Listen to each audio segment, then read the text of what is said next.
ఉన్న బంగారాన్ని విడిపించి ఆ రోజు ఆన్లైన్ రేటుకే మేము కొంటాం. Sharma gold company. మనతో ఉన్న గెస్ట్ ఎవరనంటే చంద్రస్వామి గారు.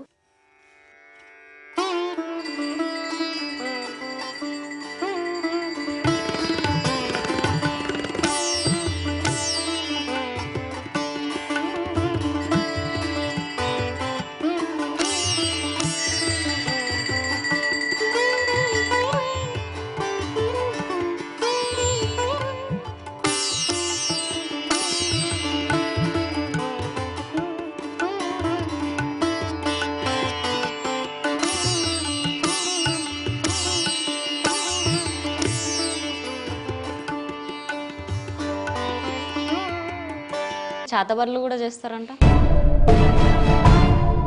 ఇప్పుడు మీ దగ్గరికి మందు పెట్టి ఉన్న వాళ్ళు వస్తుంటారు మందు తీపించుకోవడానికి. ఇప్పుడు మందు దేనిలలో పెడుతుంటారు? ఎవరెవరు ఎట్ట పెడతారు మనకు తెలియదు. అమావాస్య రోజు చేయకూడని పనులు ఏమైనా ఉంటాయా? కొన్ని దేవునుగులు తీస్తారు, కొన్ని దేవునుగులు తీయరు. ఇప్పుడు పుట్టాలన్నవి పాములు కట్టుకుంటాయా? హలో ఎవరివన్, వెల్కమ్ టు మనం టీవీ. మనతో ఉన్న గెస్ట్ ఎవరనంటే చంద్రస్వామి గారు. సో నమస్తే స్వామి. అందరికి శనార్థి. ఎలా ఉన్నారు? అంతా మంచిగా ఉందమ్మా. ఇప్పుడు మిమ్మల్ని చాలా వరకు శివశక్తులు అంటారు, గణాతులు అంటారు. అసలు మీరెవరు? అమ్మవారు భక్తులం, శివశక్తులే అంటారు. శివశక్తులే అంటారు. మరి ఇప్పుడు చాలా వరకు రుద్రాక్షలు ధరిస్తారు, మీరేంటి గవ్వలు ధరించారు? అమ్మవారికి చెందేటి ఎక్కువ. అమ్మ గవ్వలల్లో పుట్టిన ఘనమైన మాత సర్వేశ్వరి, లోకమాత, ఆదిపరాశక్తి, అమ్మలగన్నమ్మ, ముగ్గురమ్మలగన్న మూలకూటమ్మ, దయగల్ల తల్లి రేణుకాదేవి. అందువల్ల ఆమె గవ్వలల్లో పుట్టింది కాబట్టి ఆమెది గవ్వల బుట్టి. ఎరకల బుట్టి అంటే దేవాన దేవతలకి ఎరక చెప్తుంది ఆ తల్లి, అందరికీ తెల చెప్తుంది. ఏ ఆపద వచ్చినా దేవుళ్ళకి కూడా ఆపదలు వచ్చినా కానీ ఆమె ఎరక చెప్పి అందరికీ ఎరక చేస్తుంది. ఇప్పుడు మీ గవ్వలలో పవర్ ఉందా? పవర్ ఉంటుంది, ఎందుకు ఉండదు? అమ్మవారి శక్తి ఉంటుంది. అమ్మవారి శక్తి ఉంటుంది. ఇప్పుడు గవ్వలలో పుట్టింది కాబట్టి మీరు అమ్మవారిది కాబట్టి అట్లా ధరిస్తారు. అవును, అట్లా ధరించొచ్చునా? ఏ గణాదులైనా అమ్మ ఎల్లమ్మ తల్లి వచ్చిన వాళ్ళందరూ వేసుకుంటారు. అలా ధరించొచ్చునా అంటున్నా? ధరిస్తారు. మలన దేవుడికి కూడా అమ్మవారు మలన దేవుడు బండారు తెచ్చినందుకు కూడా 7 గవ్వల దర్శనము మలన దేవుడికి కూడా ఇస్తుంది. ఆమె 5 పిడికిళ్ళ బండారు కూడా తీసుకుంటుంది. ఇప్పుడు మొత్తానికైతే మీరు బోనం ఎత్తుతారు. మీరు పూజించే అమ్మవార్లు ఎవరెవరు? ఎల్లమ్మ, దుర్గమ్మ, శివుడు. శివుడిని కూడా పూజిస్తారు. ఇప్పుడు మీ జుట్టు ఉన్నది ఒరిజినలేనా? ఒరిజినలే. మీరు నించుంటే నేలకు అందుతుంది. నా 20 సంవత్సరాలది ఈ జుట్టు, 25 సంవత్సరాలు. ఇక నాకు ఒకసారి ముంగటికి అయ్యండి జుట్టుని.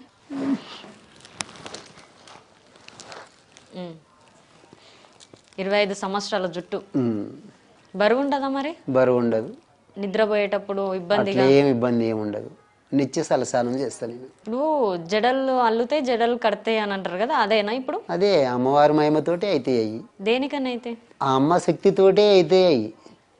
మనం అల్లేది ఏముండదు. ఇప్పుడు అల్లాల్సిన అవసరం లేదు, ఏం లేదు, ఏముండదు. ఇప్పుడు దాని మెయింటెనెన్స్ ఎలా మీకు? అంటే దాన్ని ఎట్లా స్నానం చేసినప్పుడు కానీ? స్నానం చేసినప్పుడు అమ్మ నీకు బకెట్లు వేసుకొని మంచిగా షాంపులు పెట్టుకుని స్నానం చేస్తా. ఇబ్బంది అవ్వదా? ఇబ్బంది ఏముండదు. ఏ చలికాలం కానీ ఏ వానాకాలం కానీ. కట్ చేస్తారు కదా కొందరు. నేను కట్ చేయలే, అయ్యే తెగిపోతాయి. బారైనా కాళ్ళ కింద పడి కూడా తెగిపోతున్నాయి బోనం ఎత్తుకున్నప్పుడు. కట్ చేయదు, కత్తెర పెట్టకూడదు.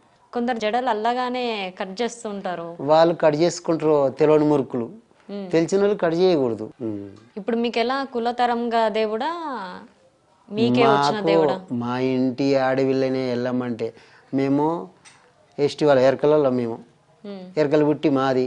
ఆ ఎల్లమ్మ తల్లి కూడా మా ఇంటి ఆడవిల్లు అంటారు, గమలొల్ల ఆడవిల్లు అంటారు. అందరి ఇల్లు తిరిగింది పరశురాముని గురించి. ఆయన పెట్టే బాధలకి ఇల్లు తిరిగినా ఎవరు దాచిపెట్టుకోలేదు కూడా. కాకపోతే ఇక పెద్ద మాదరి ఇంట్లో లందల దాక్కుంటుంది. ఆ నుంచి మళ్ళీ అట్లా కూడా కొడుకు ఎత్తుకులాడి లందలకి తీసుకుని వస్తాడు అమ్మవారిని. 24 సంవత్సరాలు కూడా కొడుకుతోటి చాలా బాధలు పడుతుంది తల్లి. మీకెలా సోకింది దేవుడిది? మా తాత నాటి నుంచి దేవుడు మాకు ఉన్నది. ఇక మా వాళ్ళు పట్టించుకోక నాయమడవాడిది. నాయమడబడితే ఇక నాకు కూడా పెళ్ళైన కొత్తలో పిచ్చి లేపింది. నేను దేశాలు పట్టిన అమ్మవారిని కూసుండ పెట్టుకున్నాకని అప్పుడు నాకు అమ్మవారు ఆజ్ఞలు వచ్చినాయి. బయళ్ళని ఒగ్గోళ్ళని పిలిపించి మా తాత మా నాయనమ్మ కూడా ఒగ్గోళ్ళతోటి దణకం చదిపించి బయళ్ళతోటి పేమికి రప్పించి అడిగినాక అమ్మవారు బయటపడ్డది. మీకు పెళ్ళైనాక స్టార్ట్ అయింది అయితే? నా పెళ్లి కాకముందే 12 నెలల పిల్లగాని కానించే దేవుడు. కానీ నోరు ఇలా 20 సంవత్సరాల దాకా నోరు రాలే. ఎక్కడ పడితే అక్కడ పొర్రుకుంటా పోయేది. ఏడ దేవుళ్ళకి చేసినా ఇక కింద పొర్రుకుంటా పోయేదంట. ఇక అందరూ ఒగ్గోలు గినికి వచ్చి అడిగిన తర్వాత ఆ అమ్మవారు పేమికి వచ్చి చెప్పినాక అప్పుడు పెళ్లి చేసుకున్నాను ఒప్పుకున్నాకనే పెళ్ళి అయింది. ఇంకోటి మీరు చేతబడులు కూడా చేస్తారంట? అలాంటివి మనకు తెలియమ్మ. శాతబలు కనుక అది చేసేటోళ్ళు ఎవరు చేస్తుంటారు. దేవుడు ఉన్నది ఎంత బరాబరో శాతబలు కూడా అంత బరాబరే అమ్మ. ఉంటాయి, అవి కూడా ఉంటాయి, చేసేటోళ్ళు చేస్తారు. ఎలా తెలుస్తుంది? ఎలా తెలుసుడంటే ఇక అమ్మవారు వచ్చినప్పుడు అన్ని కనబడుతుంటాయి, మీకు కనిపిస్తుంటాయి, కనబడతాయి. ఎవరెవరు చేసేది కూడా కనబడుతుంటాయి. అలాంటిది మనం అరికట్టొచ్చు కూడా. అసంటి దాన్ని కూడా ఇప్పుడు మన దైవశక్తి కింద దుష్టశక్తి ఏం చేయలేదు. ఎన్నో ఉంటాయి అమ్మవారి కాడ కూడా శక్తులు ఉంటాయి. లోపల జ్వరాలను కూడా సొత్తుంటాయి. అట్లా అమ్మవారిని కూడా కట్టేసేటోళ్ళు కూడా ఉంటారు. ఇప్పుడు ఏరేరే గణాదులు ఉంటారు అనుకో. ఇప్పుడు గురువు సరిగా లేని గణాదులకి వాళ్ళ శక్తిలు గుంజుకోవాలని కూడా కట్టేస్తారు. చేతబడులు చేయడం కరెక్టే అంటారా మరి? అది తప్పమ్మా. శాతవాళ్ళు చేసినట్టే ఒకళ్ళు మంచి చేయాలి కానీ ఒకళ్ళు చెడు చేయకూడదు. అవును. నలుగురు బతకాలని కోరుకోవాలి కానీ ఒకరికి అన్యాయం చేయాలని అనుకోకూడదు ఎప్పటికి కూడా. అది దృష్టికి కూడా రాకూడదు కూడా. ఇప్పుడు మీరు బోనం ఎత్తుతారు కదా, బోనం ఎత్తుతున్నప్పుడు కొందరికి షిగాలు రాకపోయినా కానీ షిగ ఊగుతుంటారు. అంటే అది కొంతమంది ఎగతాళి చేస్తుంటారు, కొంతమంది కూడా ఎగరాలని కూడా ఎగురుతుంటారు. నిజమైన దేవుడు వచ్చిన వాళ్ళు అట్లా ఎగతాళి చేయరు.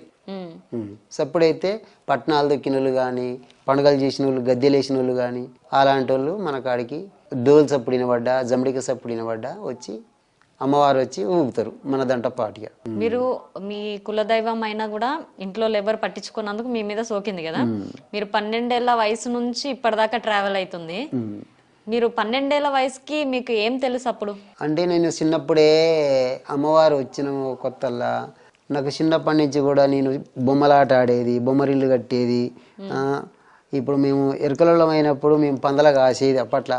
ఈ చెర్లలో కూడా బొమ్మరిల్లు కట్టి అది కుమ్మరోళ్ళ కాడికి పోయి కుండలు తీసుకొచ్చి, గొల్ల కురుమల కాడికి పోయి పాలు తీసుకొచ్చి పాలు పొంగిచ్చి మలన దేవుడికి ఎక్కిచ్చేది.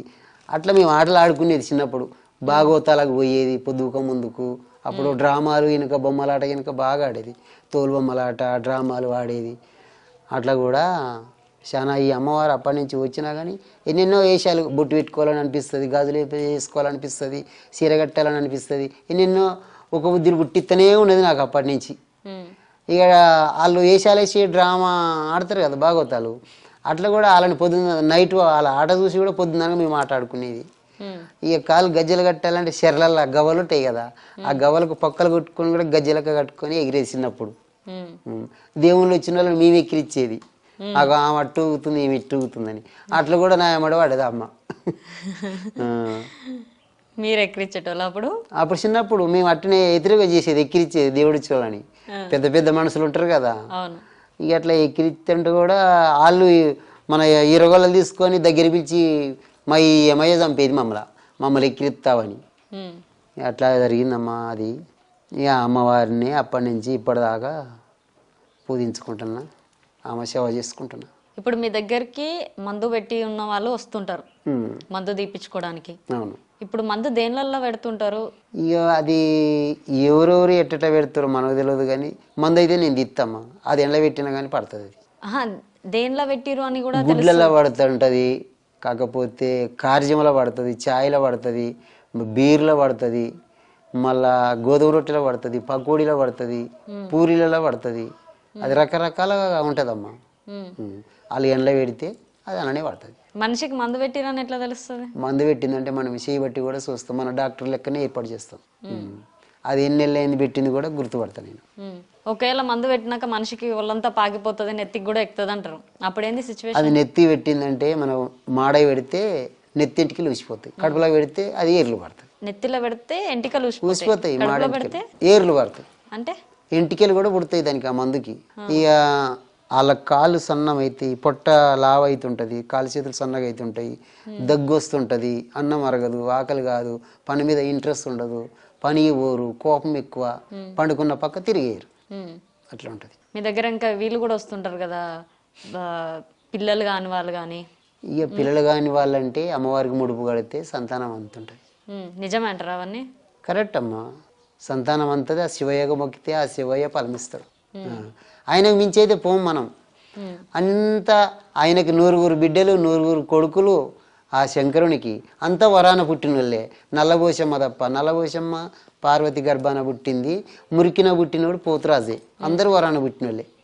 అయితే ఆయన ఏ దేవుడు వచ్చినా కానీ ముందుగల్లా అయ్యనే తలుచుకుంటారు, మళ్ళా బావని వాళ్ళు తలుచుకుంటారు. ఆ నరసింహస్వామిని వాళ్ళు వరాలు ఇస్తారు, వాళ్ళు సంతానం ఇస్తారు, అంతా ఓకే అవుతుంది. దయాలు ఉన్నాయా? దయ్యాలంటే దయ్యాలు ఉంటాయి, ఎందుకుండవు? ఆత్మలు తిరుగుతూనే ఉంటాయి.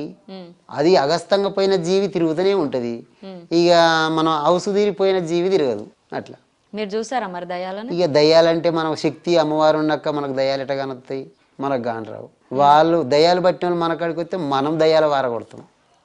అట్లా కట్టేసైనా సరే అది వెళ్ళిపోయిందని దాని పేరు చెప్పిందని వదిలిపెట్టాం.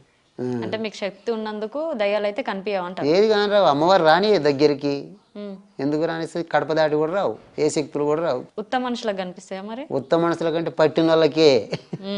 ఇప్పుడు మాట సభ చెప్తున్నా, ఇప్పుడు నీకు దయ్యం పట్టింది, ఇక నువ్వు ఆ కడప దాటి కూడా లోపలికి రాలేవు, బయటికే ఉరుకుతుంటావు.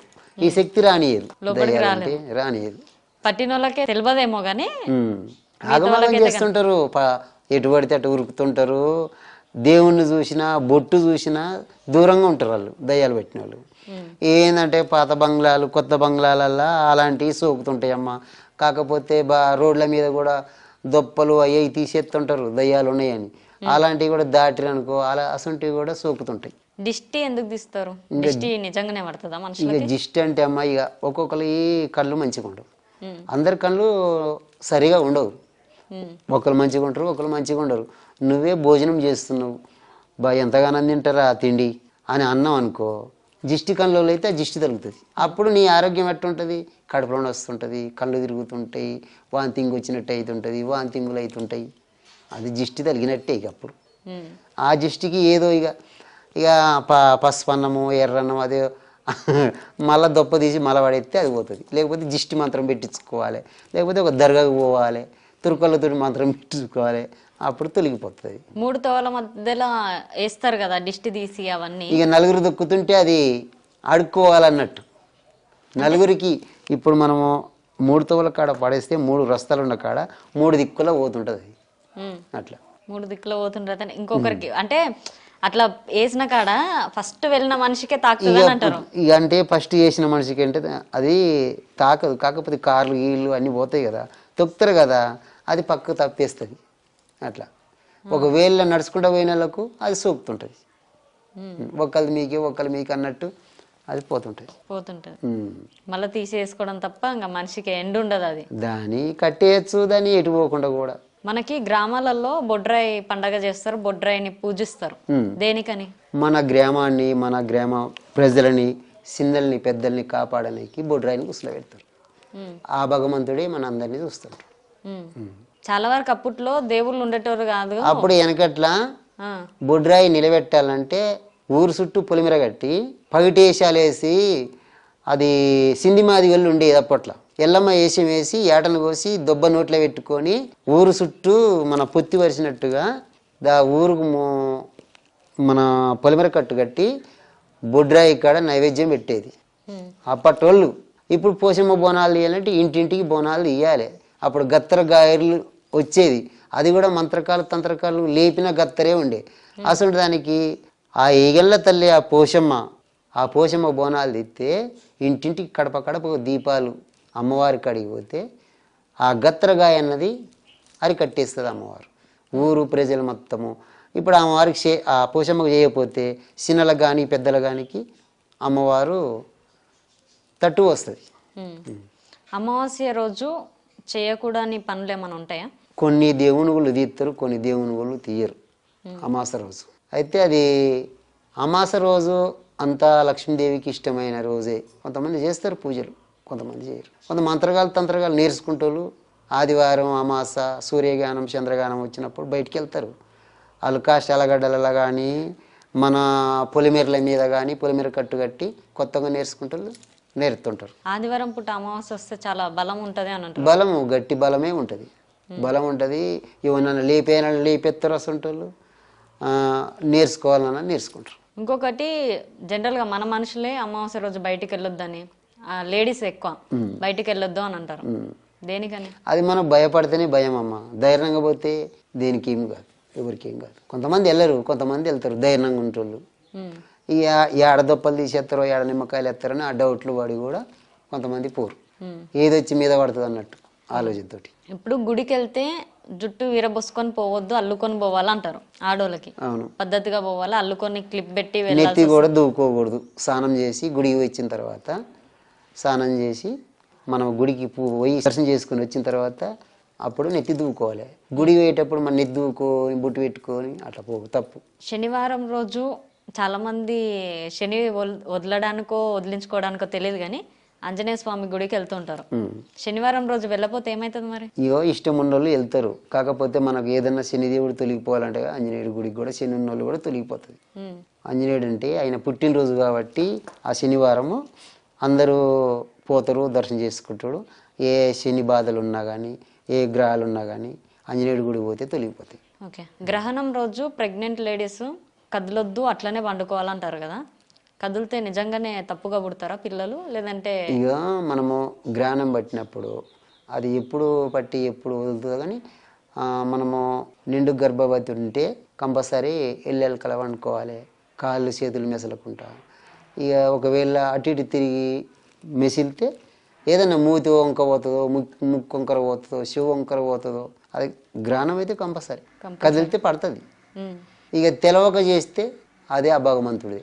మనం తెలిసి కూడా మనము అట్లా తిరిగితే అది మనకి. చాలా మందికి దేవుడు వచ్చిన వాళ్ళకి కట్లు కడతారు.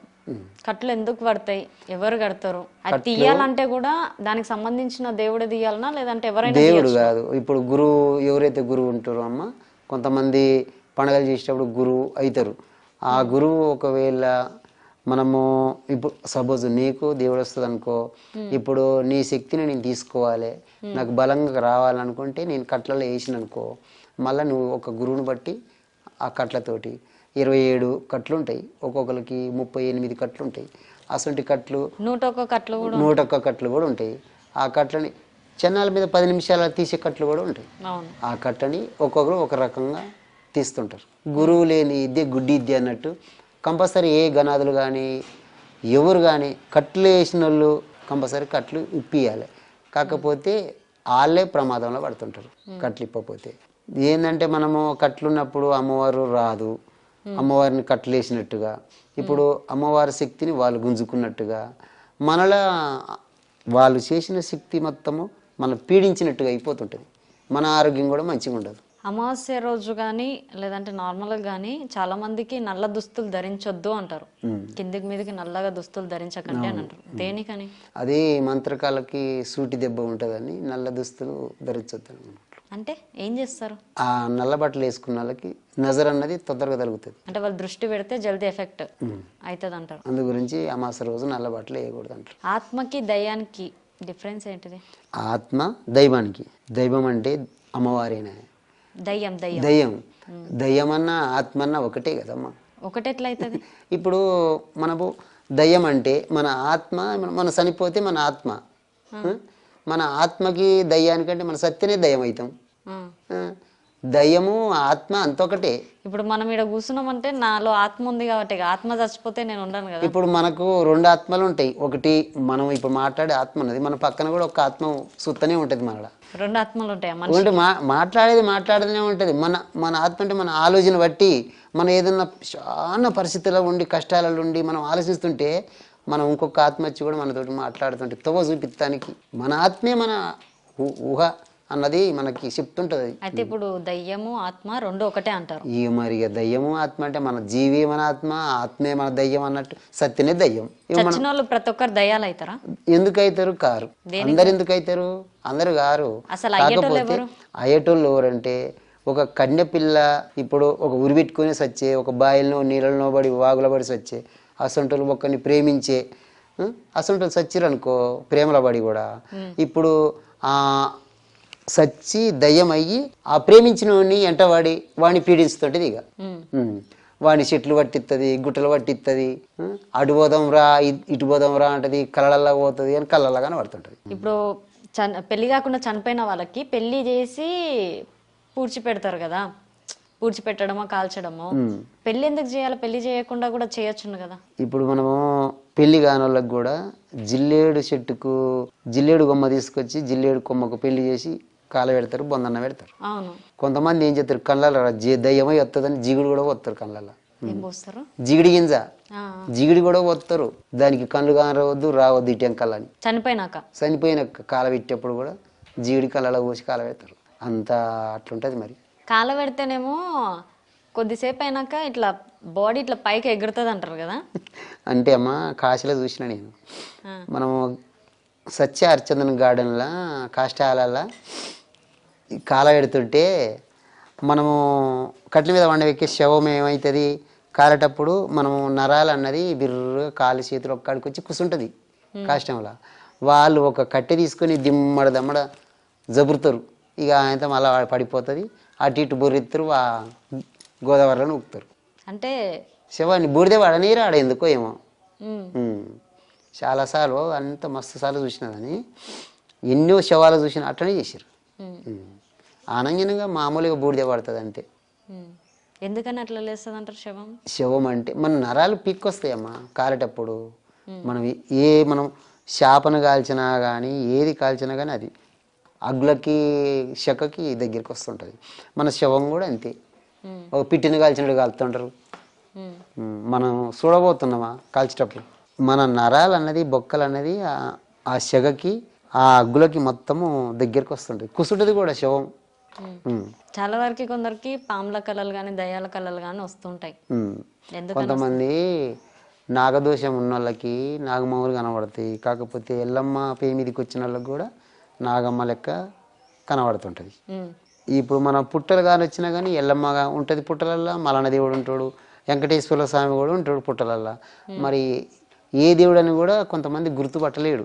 అది కూడా గురువు ఉంటాడు కదా, గురువు కాడికి పోతేనే తెలుస్తుంది, లేకపోతే మా సొంటి శివసత్తుల కాడికి వస్తే అది బయట పడుతుంది. ఇప్పుడు పుట్టలు అన్నవి పాములు కట్టుకుంటాయా?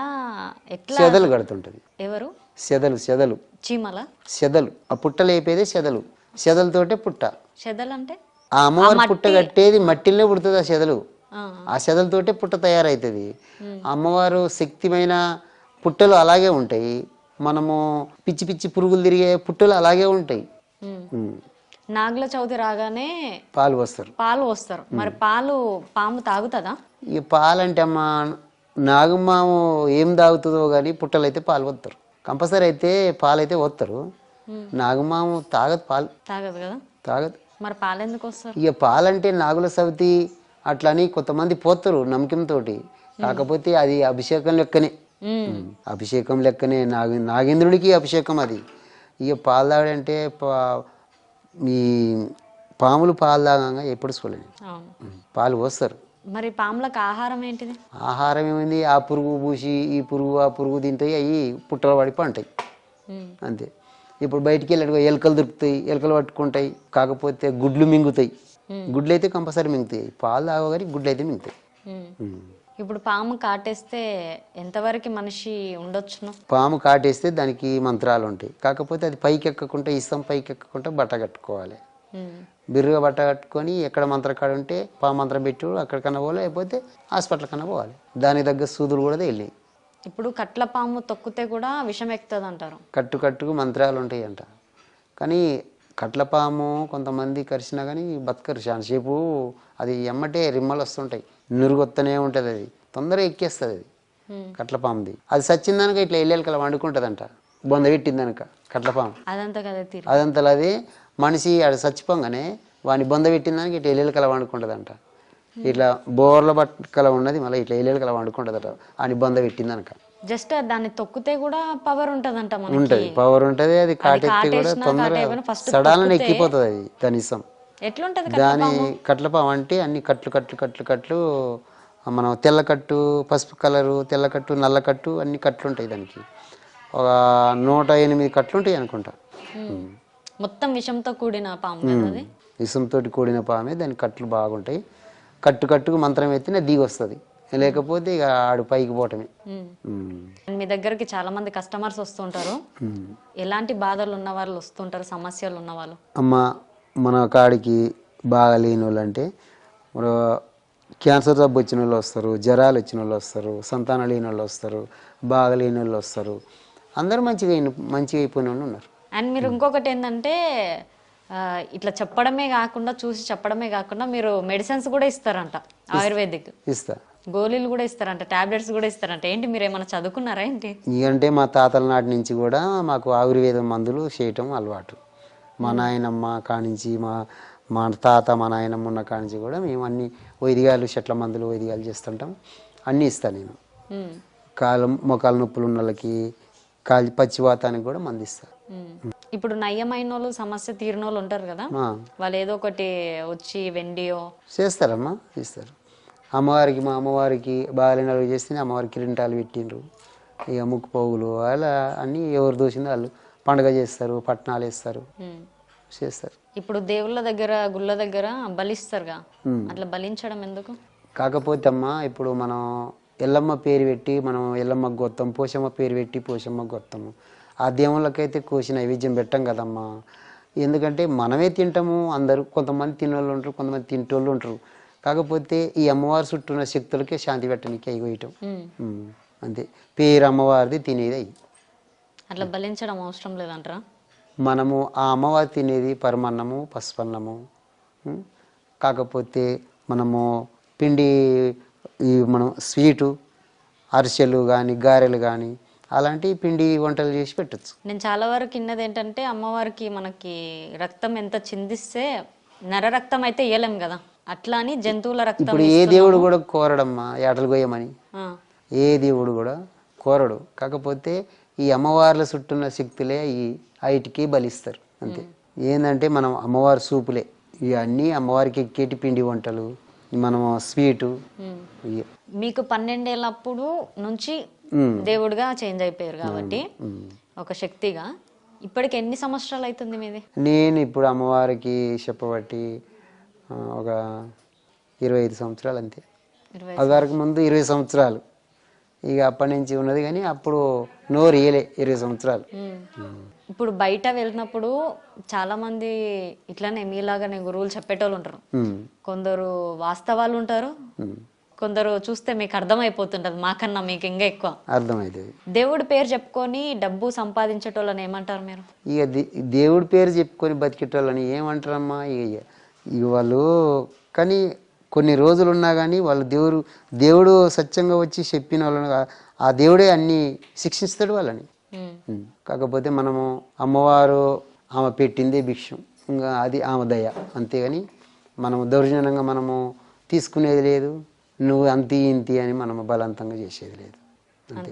నలుగురికి మనం అన్నదానాలు చేయాలి, నలుగురు అచ్చగాలు కానీ బిచ్చగాలు కానీ నలుగురికి మనం పెట్టాలని అనుకుంటాం. కానీ అట్లా మనము ఒకరు నోరు కొట్టి ఒకరు అన్యాయం చేస్తే ఆ అమ్మ కూడా ఊక్కోదు. ఎప్పటికప్పుడు వాళ్ళు కూడా బలియాల్సిందేనా? అంతే, చూస్తుంది ఒకసారి 2 సార్లు చూస్తుంది అమ్మవారు కూడా. నువ్వు ఎవరిని పెట్టకుండా నువ్వే బతవారా, నేను ఎందుకు రప్పిస్తానని కూడా ఆ అమ్మకు కూడా తెలుసు.